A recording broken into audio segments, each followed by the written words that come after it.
Hold the sword in your right hand. Let the sword guard rest on the web between your thumb and forefinger. Turn the palm up and maintain a relaxed grip. Relax the wrist and pivot side to side. Let the sword blade and sword tip follow the motion naturally. Have a look at both side to side and circular entwines from the front view. This is the natural speed. Try and follow it.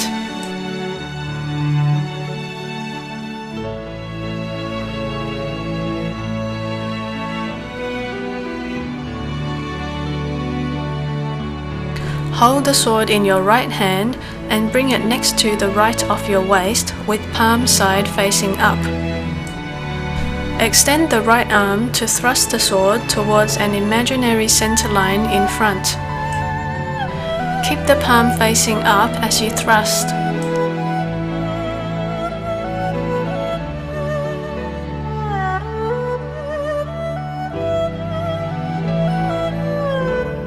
Drop the sword tip down by turning your sword hand thumb side down and palm out.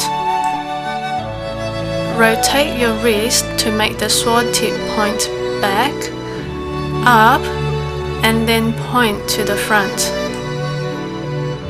This is called an inside scissor wrist.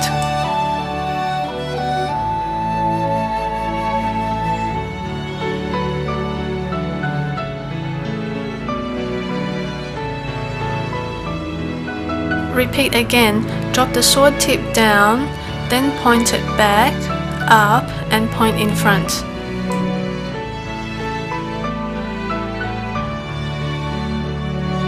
To do an outside scissor wrist, turn your palm to face up and then drop the sword tip down. Rotate your wrist to turn the sword tip back, up, and then point in front. As you draw a circle with the sword tip, try and make it vertical and as close to your body as possible. This principle applies to both inside and outside scissor wrist. When you drop the sword tip down, just let the sword hang in the grip of your thumb, web, and forefinger. Use this grip as a hinge as you rotate your wrist to bring the sword around. This applies to both inside and outside flower wrist.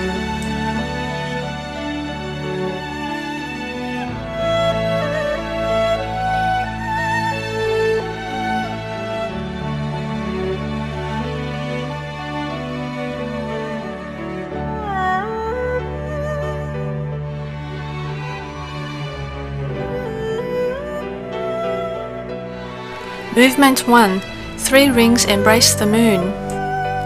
From correct Tai Chi posture, step out to shoulder width. Your right hand should be as sword fingers.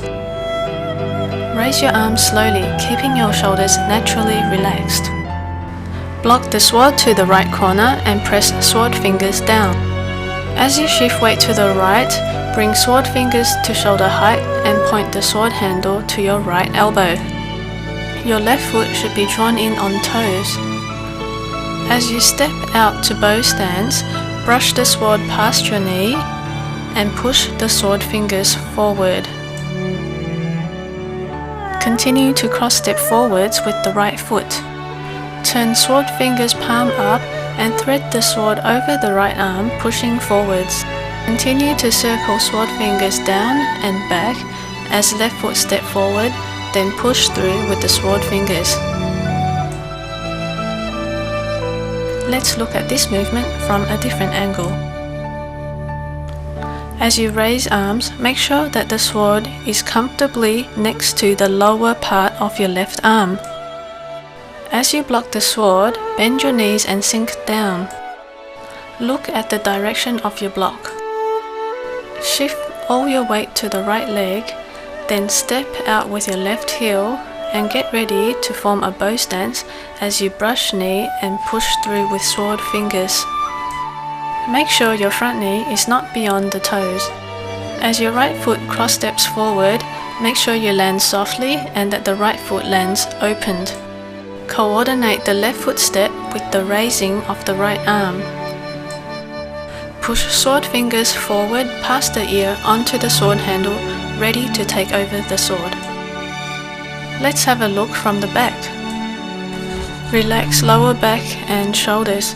Keep elbows and knees off lock. Avoid leaning as you block the sword across. As you step out to form bow stance, shift weight gradually and coordinate with your arm work. Maintain a gap under the left armpit.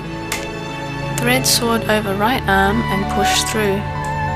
Circle right arm down and back and push towards the sword handle.